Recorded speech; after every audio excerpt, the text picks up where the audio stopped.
Chafing Armor Podcast, episode 93, A Flip of the Coin.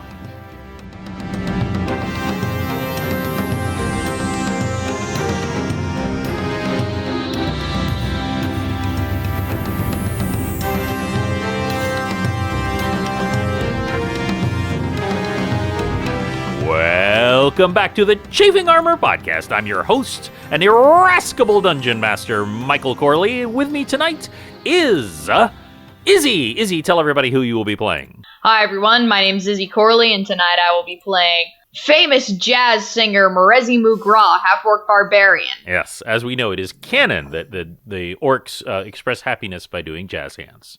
And also, possibly doing jazz at this very moment, is Dare. Dare, tell everyone who you will be playing. Greetings, everyone. I am Dare, and I am playing Tix Birchmanson, a giant among gnomes, and your favorite gnome cleric. Indeed. And also with us tonight is Riley. Riley, tell us who you will be playing. Hi, I'm Riley, and I'll be playing Athora Greyfield, my tiefling fighter. And Lee, are you on? I am. Okay, cool. And also, James may be joining us in just a minute. He was having a slight delay, so we'll hopefully get him on in just a moment. When we last left our wonderful band of adventurers, they had come to the northern city of Zintel Keep. They had met racism, and they had met it with aplomb. And they had also gone on a slight side quest and found a strange necromancer who was also an elf, who gave them the clue that the tiefling that they were looking for, Prognati, was located in the north in Timber Spire. However, she gave them a warning. They rushed back to Zintel Keep outside of the inn to find the corpse of Osokai. He was dead, stabbed in the back with a dagger with the crest of a raven on the hilt. And they found a mysterious figure who is a bird man. And through some various adventures, he has indicated to them that he did not kill Osokai, or at least that is apparently what he was saying, because his speech is a little different than theirs. And now it is a race against time as various monsters and creatures have been trying to get to Osokai's corpse and destroy it. They have been trying to make their way to a very particular temple that Tix knows about, the goddess of luck, Timora, who, by the way, is even known to have had a tryst once upon a century with a certain god known as Garl Glittergold. And I just love to say that. And you have made your way almost to the crest of the hill, up to the city. You have been blocked by a strange tiefling who knows this raven creature. A huge battle ensued. You killed two different giant ogre-like creatures. A red one is still alive. You were in the middle of a pitched battle, and that's when the foot of Audrey 3 was coming down on this raven figure as it tried to block it from hitting this tiefling. And that is where we ended our last episode. And this is where we add James. James, tell everyone who you will be playing. Hello, my name is James, and I'm strange and mysterious, and I am playing Penton Chalice, a spell-scale sorcerer. Indeed. I would like everyone to make a few little notes. I have here, Athora, you have actually taken 24 points of damage. Merezi, you have taken 12 points of damage. Yay. Lee, your character has taken 14 points of damage. That is all the damage I am showing from the playing characters. If you have something different, please feel free to let me know. Lee, you jumped up in front of Ineskia and threw out to shield yourself from this giant chicken foot that was coming down. It is coming down, and that's when two things happen simultaneously. One, Penton, you feel a wave of fear. Not from yourself, you realize, but from your psychic connection to Audrey 3. This wave of terror that is deep and primal comes through Audrey 3, and it turns and runs as fast as it can. Oh boy. My baby! I would like you, if you would like to try to have it do otherwise, I would like you to make an Arcana check. That is, of course, I up to you. will do so. Okay. So all of our stuff doesn't run away, and our ride, and our good friend and helper. There we go. Boink. 19 is what I've rolled. 19. And is that your total? Total with my plus, yes. Okay, with your plus. So what happens is you are able to just reach out and just basically go, stop! And it kind of halts in its tracks, but it is like a dog in a thunderstorm. You actually can see the legs trembling. And off in the distance, you actually hear a sound, like a boom, boom sound. But you cannot see what it is. It is something far, far off in the distance. It's Audrey 4! It's Audrey 4, the sequel. It's Mom! I mentioned that there was also something else that was happening at that time. For you, Lee, your character, time slows down for a moment. And you see a young woman clad all in a raven cloak walk up to you. And she says to you, I can take this blow away from you. I can take it away, for it would have surely meant your death. But you must know, debts must be paid. What say you? Well, for my character, the whole point of saving Inaskia is so he can repay the debt that he owes me. So trading a debt for a debt, no thief would take this deal. Okay. And I will, just because she is a god, you understand this is that she doesn't literally mean that you owe me. What she is telling you is that this tragedy, for lack of a better term, this injury, this bad thing that was supposed to happen to you, it will happen to you later. So she's basically saying it can get you now or it can get you later. It's up to you. Well, later gets you a chance to figure out how to weasel out of it. Oh, and I'm very good at weaseling out of things. So time is kind of quote-unquote frozen, almost? Yes. This is happening the moment before Audrey 3 runs off. This is the foot is coming down towards you. Well, I guess I'll be looking around at this giant oncoming foot and then looking down at Inaskia and looking at this mysterious lilted voice woman.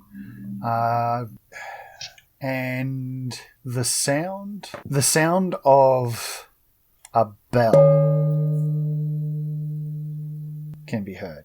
And she nods, and you see Audrey coming down to crush you, and kind of like how Osakai did, where he felt the death of the crushing weight of the ocean, even though it didn't happen.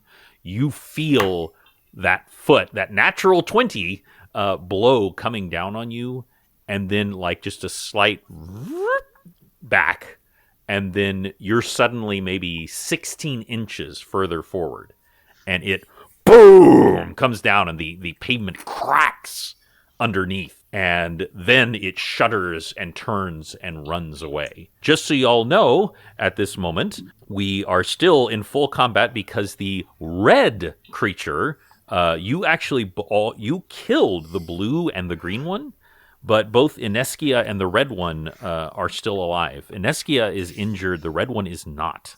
And so I'm going to go actually to the top of the round from before, and that's actually you, Lee. What would you like to do? I'm probably going to wipe the sweat off my brow from what just happened. Because that's... Yeah, I'm going to pay for that. Alright. I'm not the strongest of fellas, but I'm going to... I'm assuming Tix is... I was going to say Sticks. I'm assuming Tix is still close by, since he was attempting to kill Ineskia as well. Once again, I will repeat, this one is mine, and I will, as quickly as I can, drag him to quote-unquote safety. Okay. So I would, if you're going to drag him, you need to make a grapple roll. Okay. I'm actually pretty good at that. Not Osokai good, but pretty good. Ooh, 18. I didn't roll 18? Okay, yeah. So I need to oppose that. Yeah, 12. He is a very agile boy, but that is a win on your part. So describe to me what you're trying to do. So I believe when I first went, now that he's on the ground, I had slashed the tendons behind his knees. So I'm going to hook an arm under one of his arms and grab him by the throat and just pull him away from the battlefield. Okay. And that I have control over his. If he moves, he's going to choke. Mm-hmm. He's struggling. His hands are scrabbling against your arm, and you're pulling at your feathers. But at the moment, you have the better of him, and you're pulling him to the side. This is all kind of happening in the main thoroughfare as the road slowly slopes upwards towards this area of temples, and that will actually bring it to you, Athora. You were in the middle of this pitched battle, Athora. You felt like a slight kind of magic-y thing. Something just happened. You're not quite sure what, but you also feel something else. A hand puts on your shoulder, which is odd because you're wearing armor. You really wouldn't feel a hand on your shoulder very well in the middle of battle. And not quite the same as what happened to Lee's character. But Athora, you feel things slow down just for a little bit. And you hear a voice in your ear, and it says, "A little something for you, daughter." And you don't know who this is. It's certainly not your father. Let me put it that way. You feel energy course through your sword. Woohoo. And you look down. And your sword is covered in a hoarfrost of ice. And it is your turn. Okay, I'm gonna attack the last remaining beast. Then Okay. my sword. 20 not natural to hit. 20 not natural. Okay. The interesting thing is, just so y'all know, this creature is actually not weak to ice, but it does not like it. It does not like it at all. You can feel like its reaction to being struck in this way, and it turns to you, and in a voice that appears to be abyssal, it shouts at you and screams at you. And roll for that damage. And I want you to add 4 frost damage to it as well. 17 points of damage. 17 points of damage. And you all see this, that y'all have been, y'all are used to fighting with Merezi and these heavy hitters and stuff, and y'all have just been kind of surprised how Athora is just mowing through things with her sword, because she is a very skilled fighter, and this sword just bites right into his chest, and you actually see the ice kind of into the wound as it screams. As that happens, the hoarfrost kind of evaporates from your sword. You do not know what that was. Wow. And now it is Ineskia's turn, and he is going to try to break free. So if you could... Oh, never mind. He rolled a natural 1, so he fails. That is a natural 1 is definitely going to fail. So he's just like... La, la, la, la, la, la, and making little choking noises as you pull him further back, Lee. The Birdman chokes him out. That's right. Insert joke here. Quick question logistically. I actually have forgotten, so I'll let you do it. I'm pretty sure it was in Audrey, but where is the body of Osokai right now? It can be wherever y'all want it to be. I don't care, but I'm pretty sure we dragged him into Audrey. I'm pretty sure you did. Okay, so it's even better that you were able to stop Audrey, because that's kind of the whole point you were here. But plus it is the now... staff is in there too, so... Yeah, also important. It is your turn, Pinton. Okay. It was speaking abyssal? Yes. Okay. That tells me it's probably a summoned creature. It most certainly seems likely. Okay, so I'm going to throw up my protection from evil. Okay. And And I'm gonna, as I'm doing that, I'm gonna walk up and just get right in front of everybody, and just get right on top of this thing. This is where Be Michael in- be reveals in it's the a way. neutral creature. that's right. He's completely neutral. He just got paid a lot of money, and that's why he's here. That's all. And it just like there's just like this moment where you stand amazingly in front, and then just boom. Oh, and kick on the glow, of course, because you got to play this up. Oh, of course. Thora, you know, as part of your battle stance, you swing, and then you're coming back around, and just this robed, spell scale sorcerer just walks in front of you, and he's glowing, and you're like, what are you doing? why are you doing that? And in fact, it is the red creature's turn. So the homebrew rule that I have. I'm letting creatures roll to see if they understand what has happened as far as either the invulnerability that Tix can cast or your protection from evil. The result is the same, that they can't attack you, but whether or not they waste their turn knowing that. Makes sense. And he rolls a 4, so he doesn't know that. You see, he's injured. He's turned to you, Athora, and he's bringing up this just ridiculously huge sword. He's a large creature, so like the size of like an ogre or a big troll.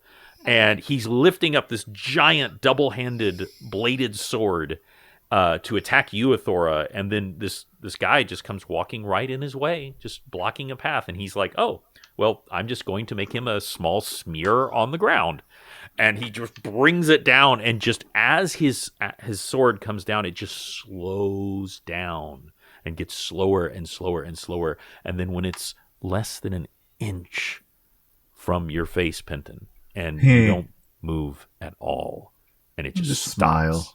Yep. And and you hear this scream in Abyssal as he lays on some very unpleasant curses upon you.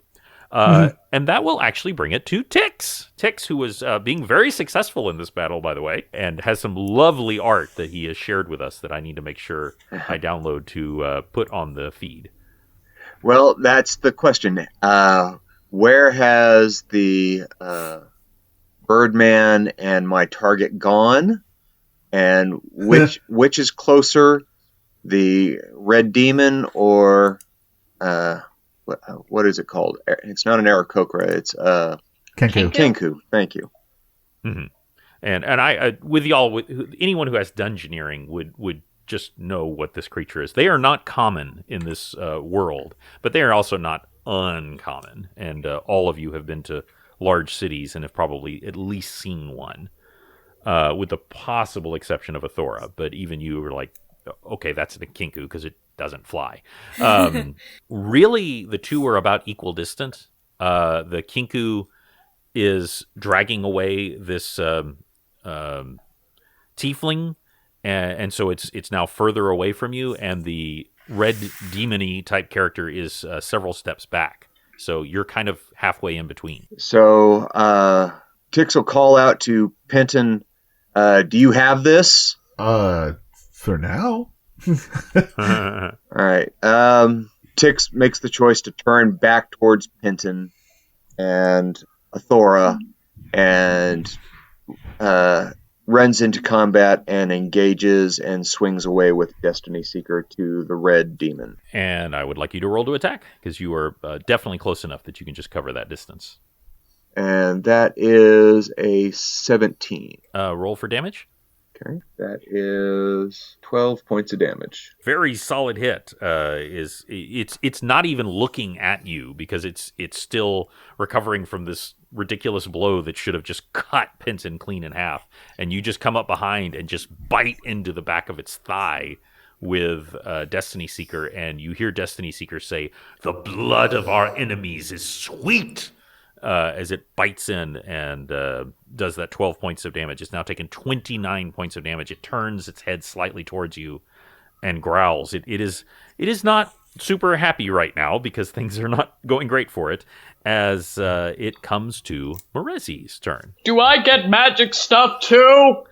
Yes. Also, another creature appears to you and says, hey, you know what? I believe in you. Aww.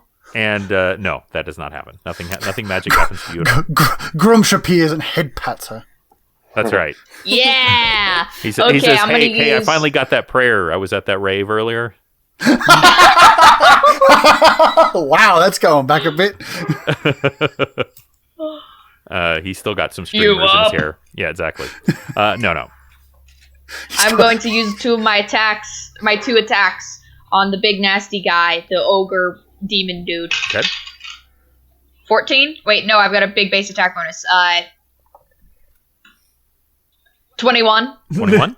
Okay, I think that will hit. Well, I don't know. Probably check. Yeah. He's got armor. He's got a high AC, but 21's going to hit. 11. 11 points of damage, and then your second attack, which we forgot Athora's, by the way. Nat 20, baby. But I don't think it's going to matter. 18. 18. So 11 plus 18. Yes.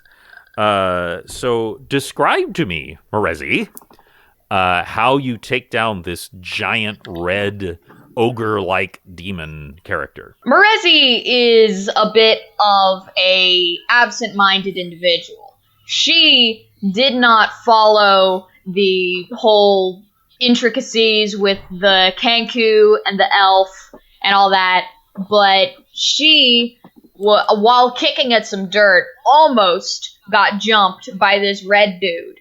But this was during her turn, so she gets to do the attacks. Mm-hmm. And she brought up her halberd and speared the underside of his chin with the pointy tip.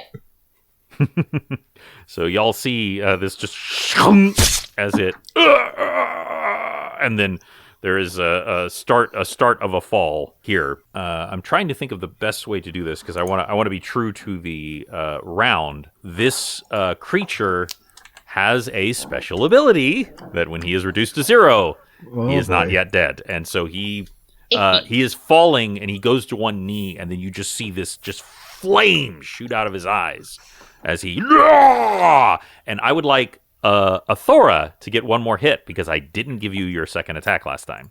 Okay. Hey, I killed you! You're dead! 13 to hit. I'm afraid that will not hit. However, Lee, your character is technically next in the combat, but since you're not part of this combat, I'm going to skip. It's actually back to you, Athora. So roll your 2 hits. Just roll the 20-sided dice twice and let me know what you get. 17 to hit. The other one was... Okay, now 17 will hit. So Athora, as he's on his knee and his eyes flame and he's pulling out his giant sword to make a giant sweep against you all, tell me how you kill him. For good. I stab him through his chest, straight on through. Okay.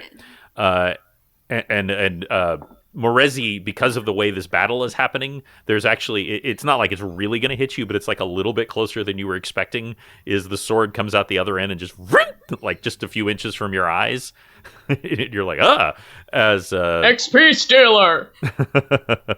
And he is very, very dead now without the slightest question. But he falls, and y'all have just rocked on these 3 what were in fact Oni, and were summoned ogre demon type characters. You don't know where they were summoned from or why, except that they were after y'all. And this one was the largest and the toughest, and you still took it down pretty handily. Y'all are doing pretty impressive. So I want, since you actually had an action, we're out of combat now, but you had an action that I skipped. Lee, tell me what you are going to do. Okay, so I have business with my prisoner. And I don't trust these people. They've tried to kill myself and him before I've finished with him. And I need to question him, so I'm going to pull out and scatter caltrops around us and begin to question him about why and what's going on before he dies. Because I will kill him, and he can understand me. We've worked together for a long time. He knows how to understand. Yeah, we can skip past the intricacies there too. So if you are going to interrogate him, I'm going to need a roll for that. Okay, I can do that. I'm going to go with my diplomacy roll. Okay. I have a 10 to diplomacy. And I just rolled a 17, so that's a 27. Okay. So tell me, using your diplomacy, skipping past the sound issue, like you said, he understands you. What are you saying to him? What are you doing to get him to talk? With some physical pressure on his windpipe, and he knows I can kill him. He's not silly. I'm essentially trying to gather why the big hairy man in the hut is so important. Why he felt the need to ambush us in the middle of the street and give away, well, the existence of himself in this incredibly racist city. Yep. And basically why he would just throw away everything for nothing. It's not who he is. Is greed that much a factor now? It's not like we're not poor, we're not high life, but we chose not to be that because high life brings attention. So I just trying to understand why, and why you would try and set me up for it. What happened? Come on, dude. What happened? We were brothers, damn it. And he looks you in the eye, and he's scrabbling but talking. He tells you, this was our big break. If I pulled this off, it's not just money, okay? You don't understand. These guys are the real deal. We've come across so many charlatans. We've come across so many wannabes. These guys have real power.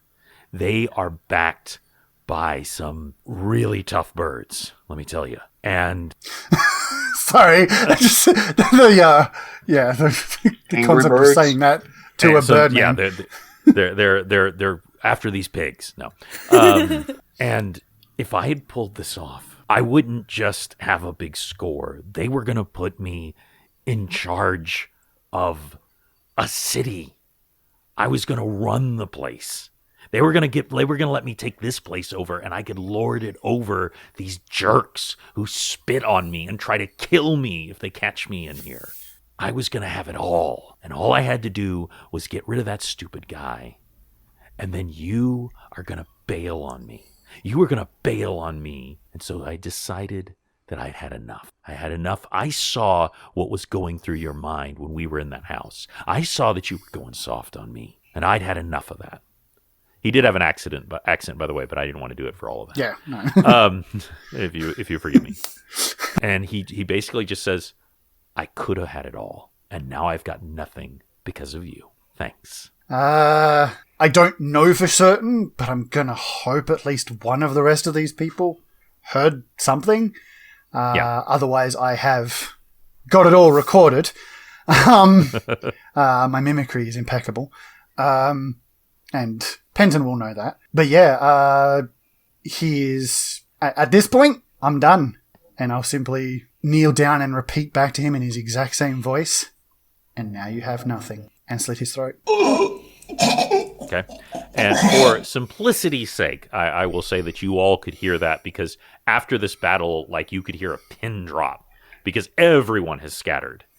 And everyone is hiding, and then his voice is echoing off these stone cobblestones as he's telling everything. Y'all see a spray of blood. He had already taken 41 points of damage, so he was very badly damaged. And he gutters and dies. I will push the corpse off my body, clean my blade, sheath it, and begin the interminable process of picking up my caltrops. Because there's no way I'm leaving them there. They're expensive. Yep. It's back. so easy to throw them down, and then it's like, Yeah. I have to pick them all up again and put them back in their pouch because, these are expensive and I don't have a lot of money. Okay. The rest of y'all, there are 3 dead Oni here, and there are a for now stopped Audrey with the corpse of Osokai in it. What would you like to do? Tix is going to search the Oni, beginning with the red one, and work his way through the other two. Okay. You actually find 62 gold total, just in change, on their person. Their weapons and armor is potentially valuable, but it is huge and would be extremely cumbersome to take off and carry. You do not see anything particularly, magical or special. You do find one thing, however. You do find that symbol that you have found from the very beginning. Symbol with the strange markings on it. For the first time, the symbols are starting to look clear. And you're starting to see that there was some kind of obfuscation put on those earlier coins that you had found. And this, Like a mental block? yes, if I may use the Doctor Who phrase, a perception filter. So only very, very powerful magic could do this so overwhelmingly. Before, you would look at them, but all you would see was scattered lines. And now you don't. Now you see a symbol, and it is the symbol of an eye with a line through it.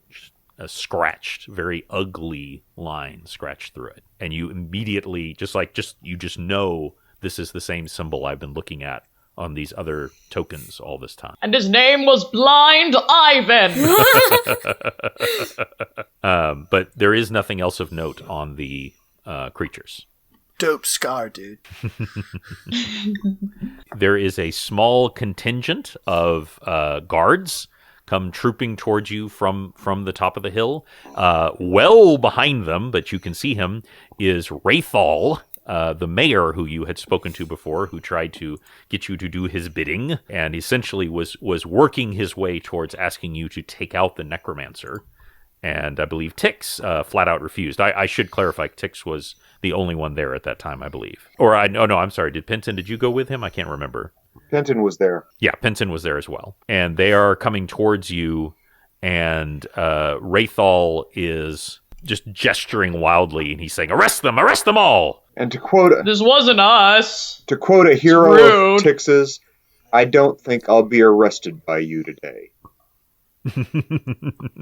If you would like to not be arrested, then tell me how you go about not doing that. Takes Destiny Seeker and lines up and looks towards Wraithal and swings Destiny Seeker in the opposite direction, deftly cutting off the dead Oni's head and letting it roll down the street in a casual manner. I would very much hate if something untoward happened to these fine city guards or the mayor today, after all the trouble that we've gone through to stop any more bloodshed.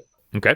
I would like you to make a roll to attack. However, I would like you to make it at advantage. 1, because the Oni is dead. 2, because you are doing a cool action, and I reward such behavior. So with advantage. 1 is a 5, the other is a 19, which is a critical for Destiny Seeker. Correct. And you actually see the necromancy little bite go in extra well as it just cuts through the normally one of your size. You just really can't cut off the head of an Oni with one swipe of a axe that's right-sized for a gnome.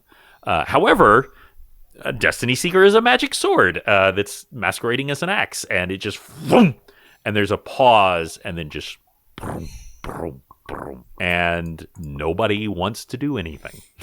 None of the guards want to stop you. None of them want to approach, and they just slightly back up. And he looks around and realizes what's happening, and he backs up too. There is nothing blocking y'all from heading to the temple. And Peace! Tix will roll a diplomacy roll. Mm-hmm. And that is +8, so that's a 24. And while he is wiping the blood off on the Oni and cleaning up Destiny Seeker, he speaks, Mayor Wraithal, a moment of your time, please. We are almost concluded with our business here, and I am sure that you will be happy to know that when we leave, there will probably be much calmer times. And so I am sure that you will go out of your way to make sure that the rest of our time here is unencumbered by any of your people's more pedantic views. I'm sure. Okay, make that roll. That was a 24. Oh, yes. He sputters and he mutters to himself a little bit, and he goes, I'm very glad that you can be on your way. And then he turns quickly to the troops. He's like, oh, let's get this all cleaned up. Come on. We can't have a thoroughfare with these bodies. Get those cleaned up. Get that armor pulled off for the armorer. And just starts yelling commands and basically tries to pretend they all don't exist. And just immediately backs off and lets you on your way. In the meantime, I'd like to search my dead compatriot's corpse for anything that may assist in figuring out who exactly these people were. I mean, I know I've met them, but they weren't exactly as forthcoming about their plans to me as they were to Inaskia, clearly. And also, it seems a waste to, given how long we've run together, to let any old Tom, Dick, and Harriet to take his stuff. So, and while he's doing that, Tix is looking at him and goes, Merezi, I think Audrey needs to eat. Why don't we feed the dead tiefling to Audrey? Yeah. So Bird Dude, do you still like your friend? I don't think she's in here. Shut. She's tried running away. I'll try bringing You have been able to bring Audrey back. She is just very unsteady. You succeeded in your role. Right. She is very unsteady. I just figured she was just like hovering on the edge of trying to run away. But you have whatever was happening before. You can't that booming that you heard off in the distance. You don't hear it anymore. And so whatever freaked out Audrey is not happening right now. Okay. I was just trying to ask the Kenku, I wasn't talking to Audrey. Right. But before you answer, Lee, you actually find 10 gems on Ineskia. If you recall, the cultists paid y'all in gemstones. mm-hmm. And you find 10 gems, and we'll get to the value of those. They are fairly valuable. Okay. And he actually was given just as you were given a magic scythe. Or I'm sorry, was that a scythe? Yes. Sickle. Your other sickle. Thank you. I knew that was getting close there. You were given a magic sickle. He actually was given a magic dagger, and that is on his person. And as far as like a note or anything, there does not appear to be. You do find one thing, but you don't know what it is. It's something magical. It's like it's not really a scroll, but it's like a long, thin slip of paper, and there's magical writing on it. You have no idea what it is. Okay. Could probably use it anyway, but well, I guess I'll gingerly pocket the magical items. Okay. And the gems. I'm going to assume I can appraise those gems, but I'll probably end up getting them appraised somewhere else. I'll also strip him of his armor. Okay. I don't believe he deserves it anymore. And I'm going to cut off one of his horns. Okay. And then, yeah, they're free to do with his body whatever they like. He doesn't exist to me anymore. Cool! I give him a thumbs up and just like a gingerly give him a jazz hands. Yeah, so after I've done all that, I'll kick the naked corpse toward Merezi. There's my answer. Favorite kind of corpse? I take him to Audrey 3.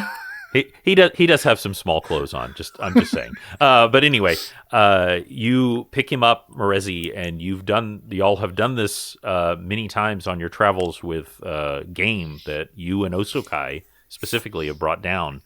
But you bring him into Audrey, and Audrey kind of senses what's happening, and just like an animal gets kind of excited, and the top like leans down, and you bring it inside. And as I've said before, there's kind of a pedestal, not quite in the center, but close to the center of Audrey, in that 30 by 30 foot, larger on the inside. And that pedestal has a skull. And the skull has two protrusions that are almost like horns. And you drape the body over those horns, and that seems to be the contact point. And almost immediately the body just desiccates until it is nothing but a shriveled husk. Somebody's hungry. And you, even though you do not have the psychic connection to Audrey, you do feel like a wave of happiness as it is fed. Izzy or Dare, I've just got this image in my head of Morezi carrying the body towards Audrey, and Audrey's door is open, and the tongue and the carpet inside is hanging out like a tongue. That's just what was in my head when that was happening. It was like, oh wow, That's amazing. Thank you for sharing. As you all look back up, just sort of instinctively, you all look back up towards the area where the temple of Timora is. You all see a cloud formation. A cloud formation that just for a moment sort of solidifies. And by the way, Lee, your character sees this as well. Mm-hmm. And it is the image of a monstrous spider. And you hear a cry of fury. And that's where we'll end Chafing Armor, episode 93. Thank you all for playing today. Thank you for not killing us. Again. Well, we'll see about that. Today, we'll see about anyway. that when we get to 94. But great job, everybody. Let's just mention real quick, if y'all want to connect with us, you can go to Twitter at Chafing Armor, all one word. You can go to Instagram, Chafing Armor, all one word. Heck, you can even go to Snapchat, Chafing Armor, all one word. Those are all places where you can connect with the wacky, crazy funsters that are us. Those are mostly run by me. But what would be one other place you could hear Chafing Armor, would y'all say? The YouTube. Spotify? Yes, on the YouTubes, on the various podcatchers. You are correct. Check those out. You really make our day when you tell us you're listening. And I've been chatting with Duke, our longtime listener on both YouTube and Twitter. And we appreciate all of our listeners. And we say, thank you, everybody. Thank you, you, Duke. everybody. Thank you, everybody. Everyone. Thank you, Duke. Give I'm us doing a little heart with my hands, but you can't tell because this is an audio medium. give us you go. time. There you Give us time, and you'll eventually start to hear us in your dreams. That is ominous. All right. Well, thank you, everyone, and we will roll with you soon.